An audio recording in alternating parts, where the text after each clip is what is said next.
you just sit down here and go as close as you can to the mic. And you have fun, enjoy. Salimon, is that how I say your first name? Salimon, yes. Salimon. Okay. Thanks, Salimon. Thank you very much, Ruby. Thank you. Oh, did you bring in earplugs? Yes, earplug, and custom one, Oh, wow, that's awesome. We have to plan preparation matters. If you want to see. Oh, I probably won't look at that right now.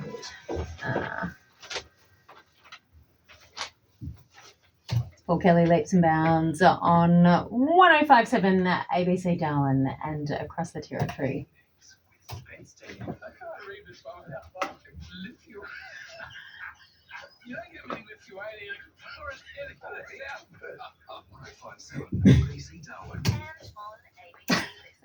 I'm not even sure what they're laughing about there, but it sounds like they're having a hoot on the evening show we spent standing at 3:18. Liz Trevaskis with you, looking for your favourite animal fun facts this afternoon.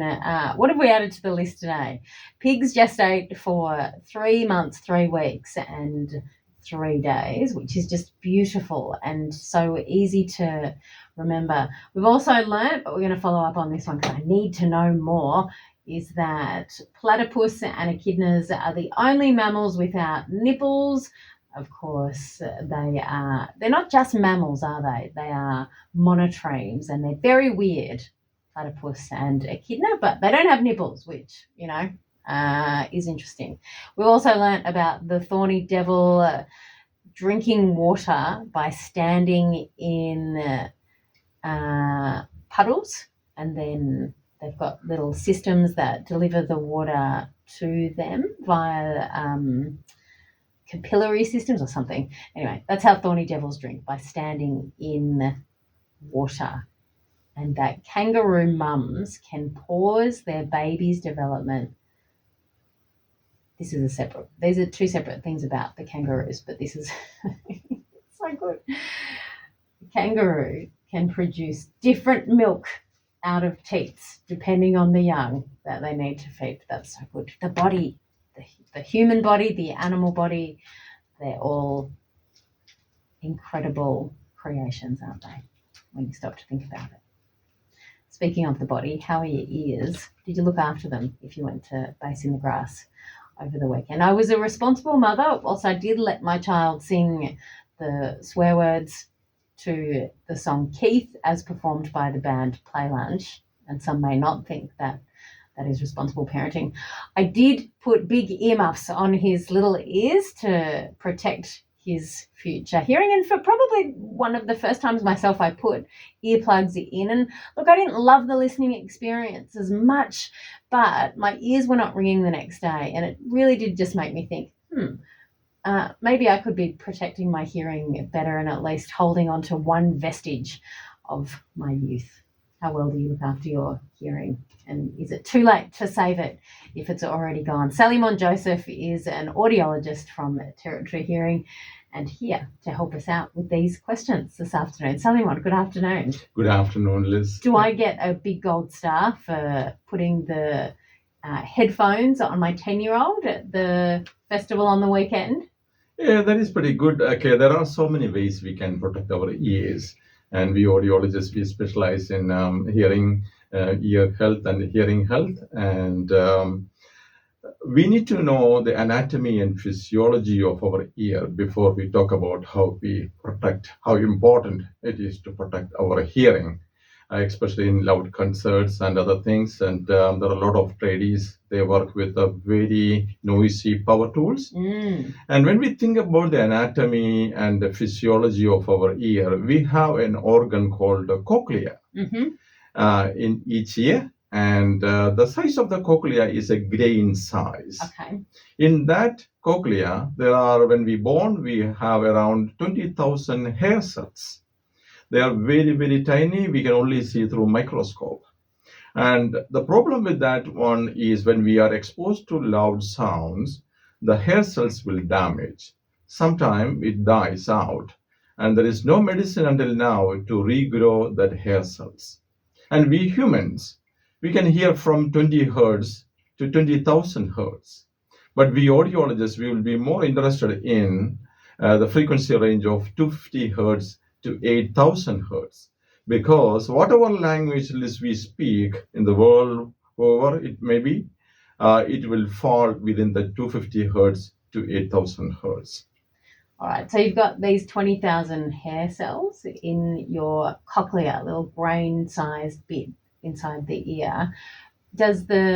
So I think and look, I don't even know if they're proper recommended for kids earmuffs or not. I think they might have actually been ones for the tradesmen because we got them at Bunnings. Does that, something that goes over the outside of your ears, muffling the sound, is that enough to protect those hair cells from damage?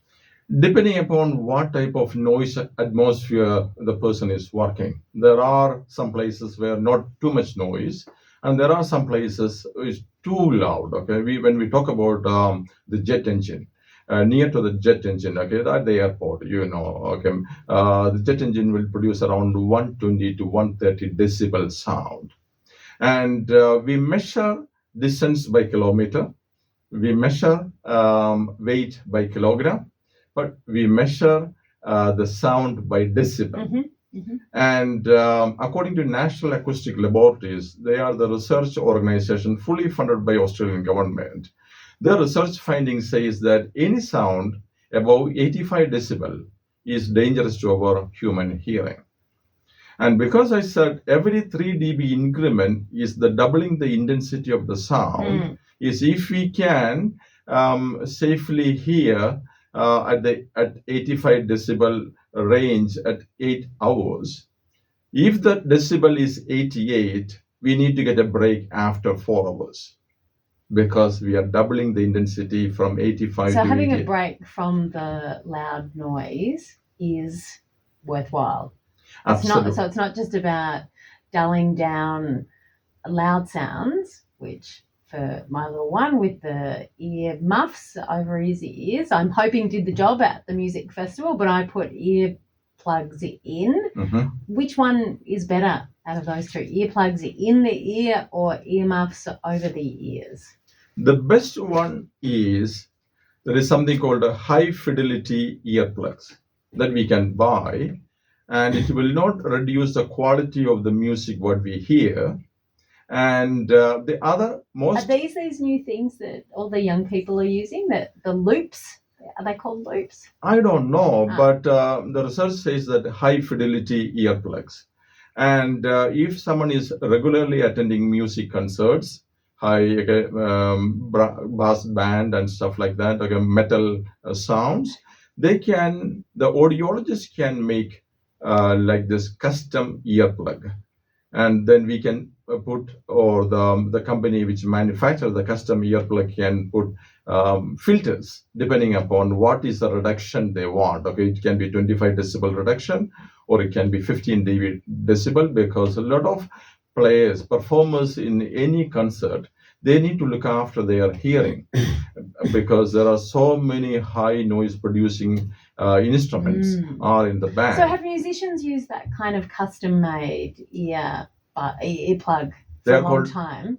Yes, correct. They are called the musician's earplug. Yeah. But now, and I've just looked them up, the high fidelity earplugs that you're talking about, these are these things that I've seen advertised all over my social media feed, these that people might know as these loops that everyone seems to be using and kind of look, I don't know, cool in a way. They're not like daggy, like, my mum telling me to put earplugs in my ears when I was younger. So are people doing a better job at protecting their ear health these days in general than they used to be? Or are we doing other things to our ears that might be causing them damage? As an audiologist, we regularly come across people with noise exposure, and especially defense people. When they join the defense force, they may not be knowing that they are working with the firearms constantly, explosive devices, and fighter jets.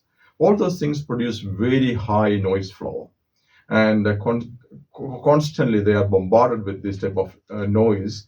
And what will happen is they will have a high frequency hearing loss. The 3 kilohertz, Salimon has just shown me a chart. It means nothing to me, but I'll take your word for it. 4 kilohertz, and 6 kilohertz. They are the frequency it will be affected with the high frequency noise. And so what would that mean that those people like defence personnel, what kind of things will they not be able to hear in the future? Very interesting question, Liz. Okay, that is very important for any person with a family life, okay, a partner, and especially a female partner. The problem is, do you know the difference between male sound and female sound? I know there is difference, but Absolutely. I don't know what it is. The male sounds are predominantly low to mid frequency sound, and the female sounds and children's sounds are predominantly high frequency. And when a person loses the high frequency sound, as you can see Salimon in this showing me more graph, graphs. Yep.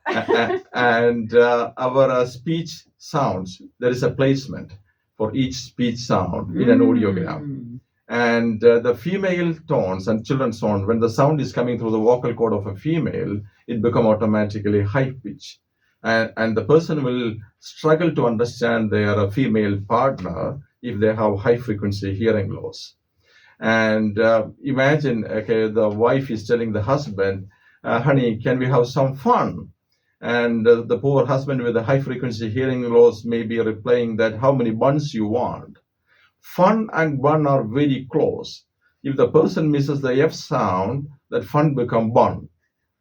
And you can imagine there are So hang on, the wife's saying, hey, honey, you want to have some fun? And honey comes out with some buns. Which might be fun, but might not be the fun that she meant. Is this a problem in marriages? Absolutely. That is why we constantly come across the wife dragging the husband or partner to an audiologist when they have hearing loss, because vision problem is our own problem. But hearing problem is not only our problem, our partner's problem too. Totally. Okay. Yeah. Is there any flip side to that? The hearing loss that women have, does it impact how they hear their husbands, or there's no sort of similar result? The women will not have much problem because initially everyone will lose the high frequency. Okay, old age hearing loss is permanent hearing loss is basically everyone will have high frequency hearing loss. And if it is symmetrical for husband and wife, the wife will not have much problem to understand the husband's sound because they are low to mid frequency sound, the husband's sound, okay, this the is deeper sound.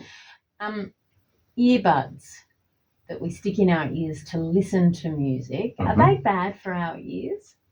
Very good question. And Liz, unfortunately, our youngsters, they are bombarding their ears with very loud sounds. They listen to music and we don't know how much sound they are putting in. As I said, any sound above 85 decibel is dangerous to our hearing and to the hair cells. And when you pass by a teenager, a boy or a girl, many times when we can hear the music, when we pass by half of a meter or 1 meter away from them, then how much sound they are putting into their ear canal using the AirPod. So that is why the new generation, they enjoy the present moment.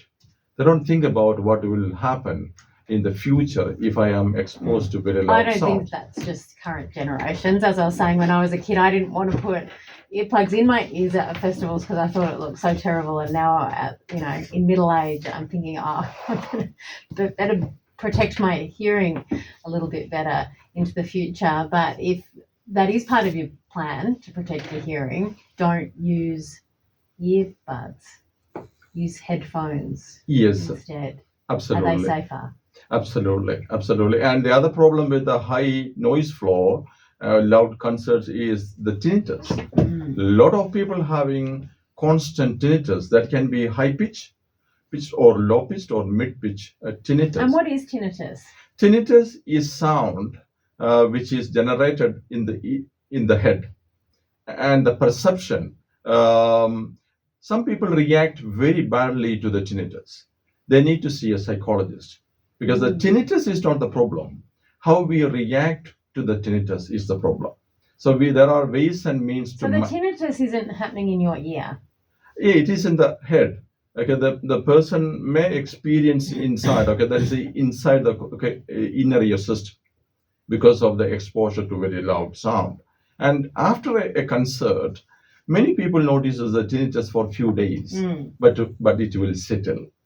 But if you are a defense personnel and if you are a shooter, regular shooter, you may have the tinnitus for lifelong. Yeah. So we cannot predict how long the tinnitus will last. All right. I'd be very interested to hear from anyone from defence or who is a shooter who may have experienced some of this particular hearing loss, or if it's become an issue in your marriage and you hadn't realised that your husband had lost hearing and couldn't hear your high-pitched female voice, and that was what was going on. Look, I can just hear all of the men saying, oh, and it was great when I couldn't hear my wife anymore. Don't send me that text message. Just tell me what it's been like in your relationship. Salimon Joseph is a local audiologist from Territory Hearing here with us in the studio this afternoon. I have to wrap it up there, but we'll talk again, I'm sure of it. Lovely to see you this afternoon. Thank you very much, Lisa and Ruby. We're going to hear from Frog in a moment, who has some reflections on deafness in his family. First, though, Rio is here with the latest news headlines. Good afternoon. Good afternoon. Liz making news. Plans to cull up to 20,000 native birds at a Central Australian cattle station have been cancelled. The NT government gave Newcastle Waters Station permission to shoot and poison up to 15,000 galahs and 5,000 corellas, which the station owners said had been damaging equipment and workers' mental health. But the UK-based investor company that owns the station, Terra Firma, gave a statement on social media saying they weren't aware of the cull and have directed management to stop any plans to do so. The Dutch cruise ship at the centre of a deadly hantavirus outbreak is approaching the Netherlands port of Rotterdam, where it's due to dock in the coming hours. The outbreak on board the vessel during a trip from Argentina to Cape Verde has so far killed 3 people. Dozens of people have been placed into quarantine around the world, including in Perth, where 4 Australians, 1 permanent resident and 1 New Zealander are at the Bullsbrook Centre for National Resilience. Once back in the Netherlands, the crew members still aboard the ship will enter quarantine and the vessel will be disinfected. And Australian sprinter Eddie Nketiah has broken the national all-conditions record in the 100 metres for the second time this season. Running with an illegal tailwind of 5.6 metres per second, Nketiah clocked a time of 9.74 seconds. The 25-year-old achieved the feat while claiming victory for the University of Southern California at a track and field meet in Nebraska. Nketiah also won the 200 metres in a wind-assisted time of 20.03 seconds. Liz, there'll be more news at 4. Did you protect your ears at base on No, the weekend? my problem is that I always forget. I don't go to these things often enough to have a checklist of... So here's the good thing. The people at the All Good Project, they were handing out fans and little refillable water bottle things. Their little pack of supplies had the earplugs in them. So that, because I didn't take mine either. I didn't, lest the people think I was that well prepared, I wasn't either, but they had them. So yeah, I remembered a fan and a drink bottle, but not. Oh, well, not you were the earphones. for 2/3 of the way there. Yeah. Highlights, you had a good time? Oh, look, it was no,